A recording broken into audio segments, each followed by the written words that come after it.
They say sometimes you win some, sometimes you lose some. And right now I'm losing. I sit on this stage night after night, reminding the broken it'll be alright. But right now, oh right now, I just can't. It's easy to sing when there's nothing to bring me down. But what will I say when I'm held to the flame like I am right now? I know you're able and I know you can save through the fire with your mighty hand. But even if you don't, my hope is you alone.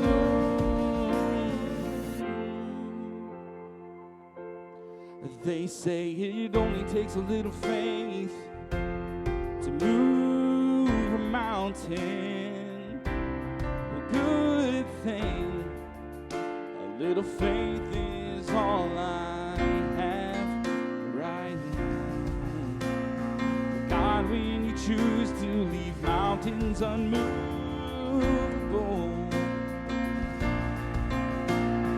give me the strength to be able to sing, it is well with my soul.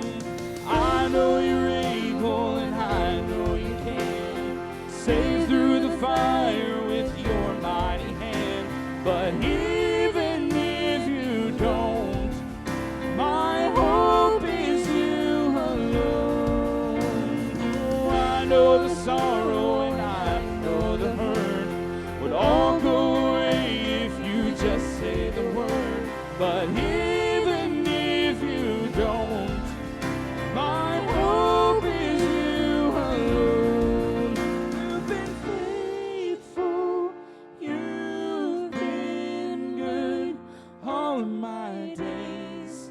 Jesus, I will cling to you, come what may, 'cause I know you're able, and I know you can. Oh, I know you're able, and I know you can save through the fire with your mighty hand. But even if you don't, my hope is you alone. I know the sorrow and I know the hurt would all go away if you just say the word. But even if you don't, my hope is you alone.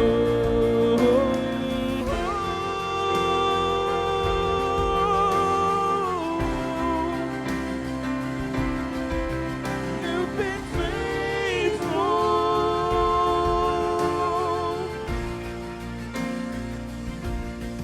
It is well with my soul. It is well with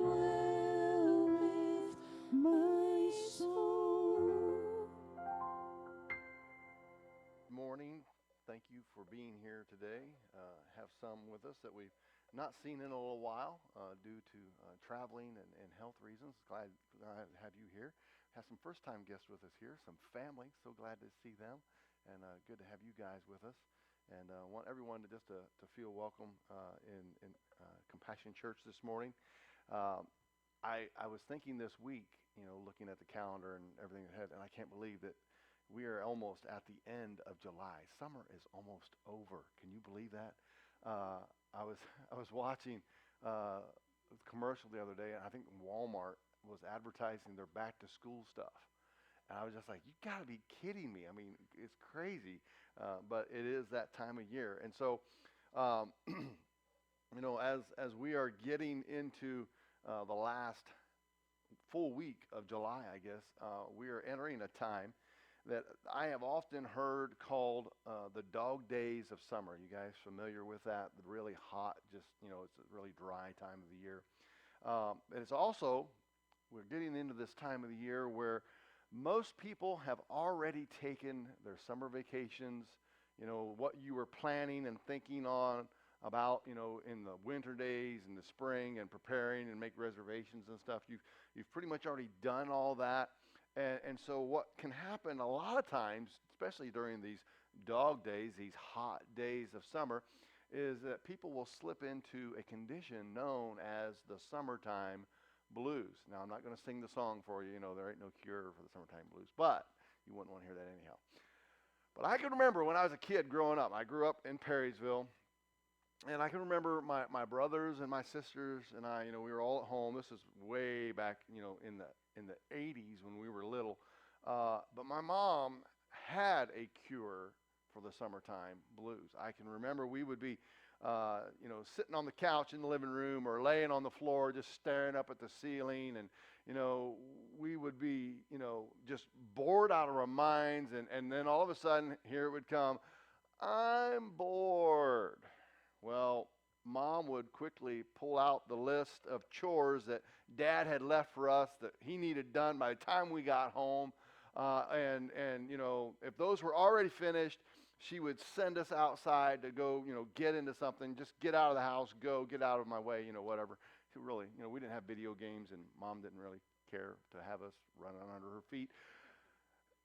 It would usually involve us going out into the woods to play in the creek. I know it's properly called the creek, but we called it a crick, so that was just what it was. But we would do that, and that would work for the day. I mean, for that day, the crisis averted, it was solved. But the very next day, there we would be again, laying on the living room floor, staring up the ceiling, and all of us, would be going, what? I'm bored. Thought maybe some of you adults have probably heard your children say that a time or two. Mom would give us something else to occupy our time, and it was a vicious cycle. Every day, we would go through it, and then Mom would come up with a solution. But it was a cycle that would continue all the way up until, I don't think we started school in August back then. I think it was like the first week of September, like after Labor Day. But anyhow, it would continue all the way until we went back to school. Maybe you have experienced some of this summertime blues yourself. As summer approaches, we spend our days dreaming of our summer vacations, what we're going to do, experiences we're going to have, places we're going to go visit. But then after the summer arrives, what happens a lot of time is you're disappointed because of what it was in your mind. You built it up. You built it up so big in your mind, and you had such expectations for it that when it actually transpires or you actually get to experience it, it's kind of let down. Or on the flip side of that, maybe it was amazing. I mean, it was just like, oh my word, I love this place, I love doing this or whatever. But it just didn't last long enough, and it was over almost before, the weeks leading up to it seemed like they took forever, but the week you're away or 2 weeks or whatever it is, it's just like, what? It's time to go home already? What do you mean? We just got here. And so, now you've already spent all the extra money you had saved up to do this, and so going back isn't an option. But either way, whether it was a letdown or it was just over the top great, either way, you're left feeling stuck, maybe disappointed, maybe bored. Don't say it out loud, though. Mom will give you something to do. Anyhow, but what makes this so bad is that it's only the middle of the summer. I mean, I understand we're coming into the last half of July, but we still got a lot of beautiful weather left over. And so you're left trying to figure out how you're going to fill out the rest of your summer break. Well, if this is you, this is where you're at right now this morning, you're in a good place, because that's what I want to talk about this morning as we are in part 3 of the sermon series I've entitled Surviving the Summer. Look at that poor dog. He is struggling, isn't he? Well, today I want to preach the sermon. We're going to be back in Matthew 6 again, one more time at least, that I've entitled Surviving the Summertime Blues. Now, a lot of times in our lives, like I said, we build things up in our imaginations to be more than what they can actually offer. There's no way they can deliver that level of fulfillment that we expect from them. And, really, when you stop and think about it, how many times does something that you anticipate and hope for really, it's really as great as you made it out to be? I mean, that's what makes things that do fulfill your expectations so great, is because it so rarely happens. But it's like I said a minute ago, the reason, is even if something was amazing, there usually aren't resources to continue that great experience and make that a normal, everyday part of your life. And then stop and think about it like this. Even if you could, you could go to this most amazing destination you've ever been, even if you could stay there, even if that became your residence, your home, that tropical paradise that you visited, or for me, I'm a hermit, I would prefer the secluded mountain paradise. That is what I would call paradise, someplace way off, where I have a beautiful view and you got to, take a helicopter to get to me, that kind of place. Sooner or later, as great as that place is, you'd still get bored. You'd still find a lack of fulfillment somewhere. There would still be something that just doesn't meet, the fulfilling expectation you had. So why is that? Why do we have that? Why do we feel that letdown? Why do we feel that less than fulfilled experience? Well, I think it's because when those experiences and those encounters and those hopes and dreams, those things, they occupy our mind and, they invade our thoughts, leading up to them. And like I said, they never seem to live up to the images we painted in our mind. But I think it's because in our mind, what we do, we put them on a level of importance and necessity in our hearts and in our minds that isn't theirs to occupy. We put them on an undeserved level of importance, if you will. Now, let me just say this. Every earthly plan, every hope, every expectation will eventually let you down and disappoint you. You remember, okay, I'm going to date myself here. Those of you who are my age and older will know what I'm talking about. The old Toyota commercial, oh, what a feeling. The guy would jump up in the air, and I'm not going to do that today because it would hurt. Not jumping, the landing part would hurt. Anyhow, that oh, what a feeling, that brand new car. But, sooner or later, those cars break down. Sooner or later, they get the mileage, and you got to do the upkeep, and then before you know it, you're replacing an engine, whatever. Nothing builds up to the hype that we give it in our imaginations. And so, as we come to Matthew 6, Jesus is in the middle of his Sermon on the Mount, the sermon that was titled Sermon on the Mount. He didn't give it that title. And this is kind of what he's talking about. Remember, he opened up this sermon in Matthew 5, very first few verses, like verse 3 through 9, with a list of beatitudes. Remember, I told you these were the attitudes that will be present in a Jesus follower's life. He goes down through them. And he said, the very first thing is seeking God. Blessed are those who are poor in spirit. They're not self-reliant. They're relying on Jesus. They mourn. They mourn over past sins. They're humble. They're humble when they think about where they are. And he goes through all these attitudes that we will have as Jesus followers. Well, then he spends the next 3 chapters fleshing those attitudes out. The first chapter 5, he talks about how these attitudes will be present in our own personal life. Chapter 6, he talks about how they will be present in our relationship with God, how they interact with our relationship with him. And then Matthew 7, of course, is how those attitudes are present in our interaction with those around us. And that's what we talked about in that Becoming Disciples series. And this whole series is on Matthew 6, our relationship with God and what it really is. Well, we're going to pick up reading as Jesus is teaching the people that are following him about expectations, hopes, dreams, things that we really count as something, and how they interfere and interact and relate to our relationship with God. Let's pick up reading here in verse 19 of Matthew 6. Jesus is speaking. He says, "Don't store up treasures here on earth, where moths eat them, and rust destroys them, and where thieves break in and steal." Now, in other words, what he's telling us is this. He said, listen, don't get caught up in all of the hype and of what this world can offer you, because eventually it will disappoint you. It will let you down. It will fail you. The things or events that you place on such a high level and put such a high level of importance upon them, they will fail to satisfy your cravings for fulfillment and satisfaction. Look at what he says here in the text. Those who seek treasures here on earth, who put a value upon them that can't be measured, they're greatly valued. He said, you're greatly going to be disappointed because moths will eat them. He's talking about clothing, fabric. I don't know if you've ever pulled out a coat out of the closet and a moth come flying out of there. I promise you, that thing is in there eating. He's not just hanging out. He is eating. He is going to destroy those articles of clothing. And then he said, where rust destroys. And that word rust, I know what we think about when rust. We live in the Rust Belt. Every car around here, if it's more than 5 years old, got rust on it. But that word rust just literally means decay. It could be rust as we think of on metal, or it could be rotting wood or anything like that. So then he's talking about anything physical that we have. It's going to eventually deteriorate and fall apart. And then he said, if the moths don't get them and the rust don't get them, if they can pick it up and carry it off, thieves can carry it away. And so he's telling us here, listen, everything that you treasure in this world, it's not always going to be so great.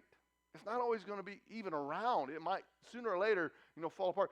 You build a brand new house and you're thinking, woohoo, I'm done. I've got my house done. But I promise you, I've built a few of them. You're never done working on a house. I don't care how long you live there. And then before too long, you're starting talking about replacing windows and you're thinking, wait a minute, I just put those in 25 years ago.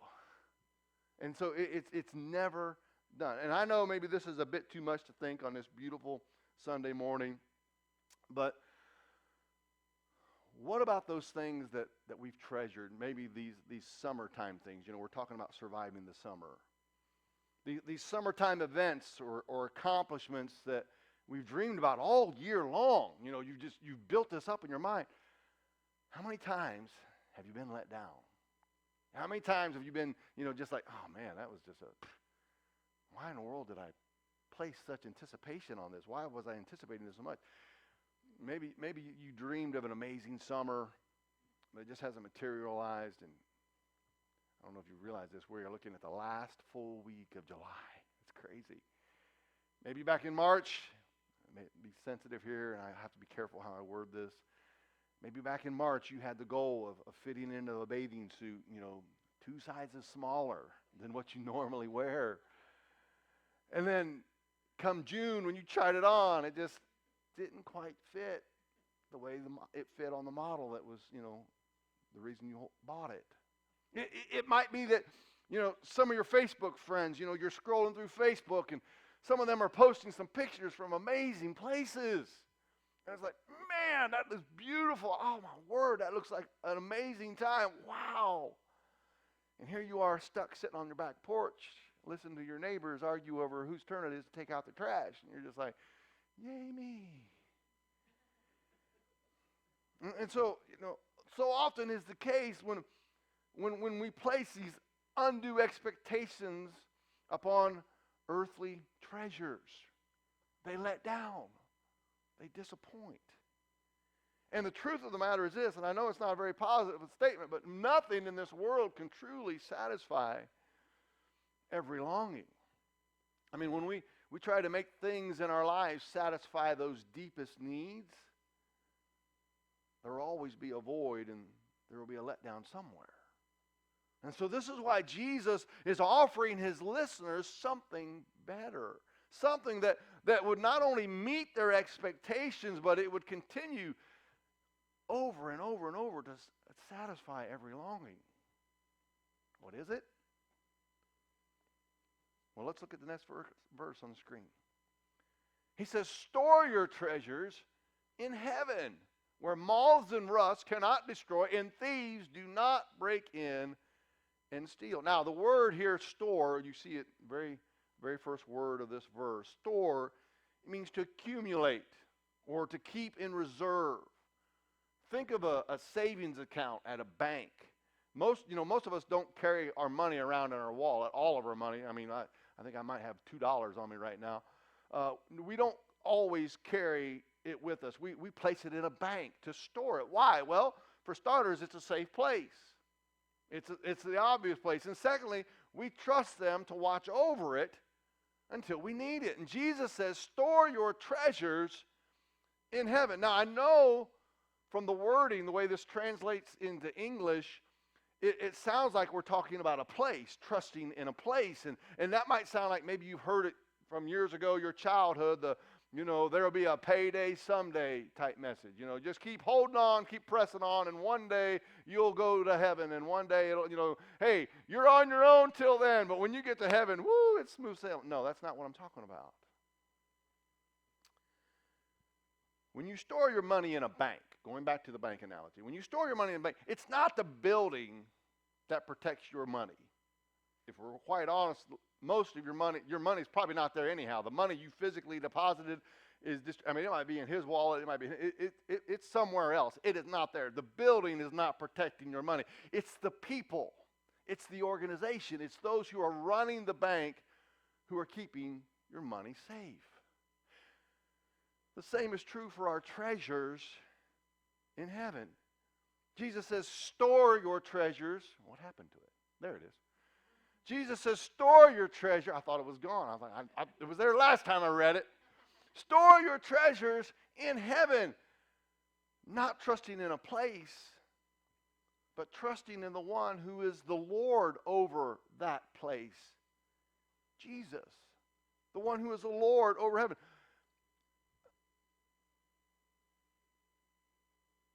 Who do you think it is that provides us with the money, the resources, the health that is becoming very rare in my life, with my wife over these last few years, the health to be able to do these things, to be able to enjoy all these treasures that we hold so dear, to go to all these destinations, to have all these experiences. Where do you think all of that comes from, all these treasures? It's Jesus. It comes from him.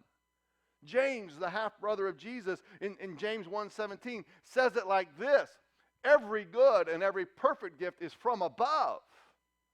Everything that dream vacation, that dream, destination, that ultimate experience, that, extreme sport, whatever it may be, that grand thing in your life that just gives you fulfillment or helps you check off your bucket list, whatever it is, every good and perfect gift is from above, coming down from the Father of heavenly lights, who does not change like the shifting shadows. Everything in our life that gives us pleasure, that gives us joy, that gives us fulfillment is a gift from Jesus. And this is why we must trust Jesus to supply our treasures. Listen, when we realize that the joy that we find in the things of life come from Jesus as a gift to us, we'll never be disappointed or let down. Because if my hope and my expectation is not in the destination, but in the one who gave me an opportunity to go to this destination, then whatever that is, I see as a gift from him. And so I don't hold it on the same level as I would if all my hope is in this fulfillment of this experience. That's why it's so important that we remember that Jesus is the source of every blessing in our life. Now, Jesus, in a way that only Jesus could, he closes out this section of verses here in Matthew 6 by offering his listeners a choice. You don't have to do what I'm suggesting. Do what you want. But look, here's the choice. Look at it on the screen. It's the very next verse. He says, wherever your treasure is, there the desires of your heart will be also. And so he's telling us this. You put all your hope, put all your trust in the things of this world, you're going to be let down, I'm just saying, because that's where your heart is in things of this world. He already told us up in verse 19, they're going to be eaten by moths, rust, decay, or probably stolen. They're going to let you down. Or if you put your treasures in heaven, in me, you'll never be disappointed. You can place unrealistic expectations on summer plans, experiences, hopes, dreams. But I promise you, they will not be able to fulfill you the way you hope that they are, the expectation you're building them up to. And if that's the route you choose, you'll find yourself struggling with a year-round disappointment and discouragement. You will live a life of letdown because they will never fulfill your dreams. The events that you so eagerly prepared for have a way of throwing your schedule into a tailspin and throwing it off you get to the point where you'll be glad when it's over. You'll be glad when it's done. The things that, you wanted to do so bad, they cost so much now, and you're like, oh, I spent a whole lot more than I was planning to on that trip. And now you're stressing over the money and all that.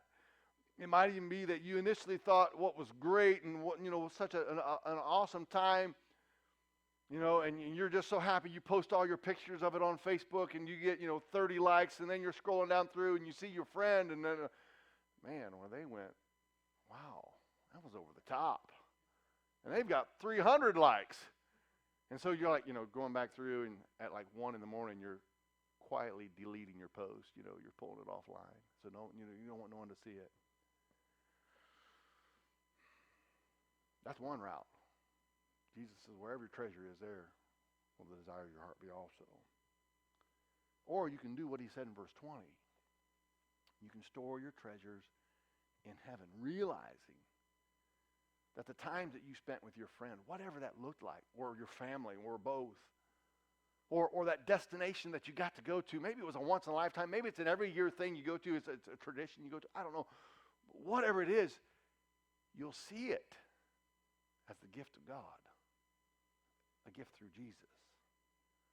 What if we recognize this amazing, maybe once-in-a-lifetime experience as just God's way of expressing his love to us, saying, here, enjoy this time with your friends and family. You may not have it ever again. If we looked at where our blessings come from, instead of placing so much focus on the blessings themselves, I think we would find greater, more fulfilling, and longer-lasting joy in things we do. Because we're putting things in perspective then. Because when we trust Jesus to be the source of our joy and happiness, we'll never be disappointed. That's my point this morning. That's what I want you to see. That's what I want you to take home. So as we wrap up today, what is it in your life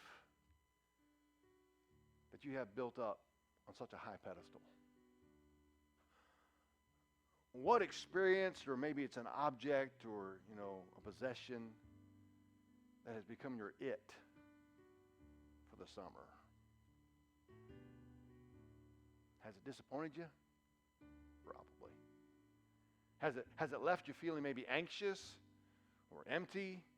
Maybe even craving more, which, isn't possible? Here's a suggestion. Why not take it, whatever it is, and see it for what it really is? If it's something good, if it's something honest, if it's something pure, if it's something that you can somehow give God glory, consider it a gift from Jesus and give him the glory for it. If it's something harmful, something hurtful, maybe something pulling you away from the Lord, leave it. Forsake it. Let it go. And trust Jesus to be your source of joy. Turn to him. That's all he wants for us in our lives. He wants us to have joy and peace and love and give him the glory for it all. And I don't know what this looks like. It might look like a once-in-a-lifetime vacation for you and your family. It might mean just some quiet time around a bonfire in the backyard. I don't know what that looks like for you all. But whatever it is, recognize it as coming from Jesus and give him the glory for it. That's what our lives are about anyhow. That's what it's all about. Because It's only when we trust Jesus as a real source of our happiness that we will be able to survive the summer. Let's pray this morning. Heavenly Father, thank you for this season. Lord, thank you for this beautiful time of year that as we look around at all the color and we look around at all the just the beauty that you've given us in these gorgeous days, God, how can anyone deny that you are Lord of all? And God, I know sometimes that you bless us to visit some amazing places, see some beautiful sights, and have some just almost undescribable experiences.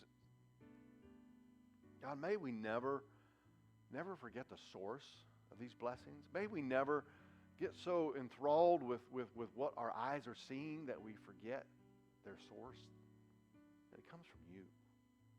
And God, we know that this world, it pulls us in so many different ways and distracts and tries to pull us off and discourage us and tear us down. God, we know that the enemy seeks to destroy us all. But God, I pray that every one of us would see you, God, that we would see Jesus as the source of our joy, as the provider of all of our blessings, all the good things in our life. And God, may we never forget to give him glory, give him praise in our life for that, knowing that this just draws us closer to you.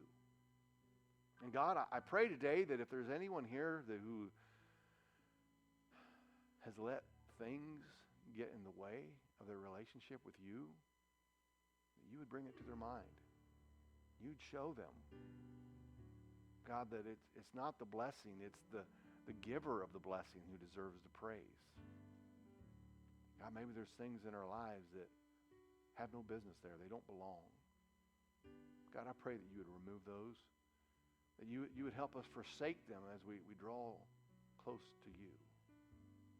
God, just let us be what you'd have us to be today, now, and until you return and we can be in your presence. God, I pray today that you would just bless these things, bless these words, bless the hearts that heard them today. May we receive them and accept them and apply them in our lives to give you glory. We thank you for all this. In Jesus' name.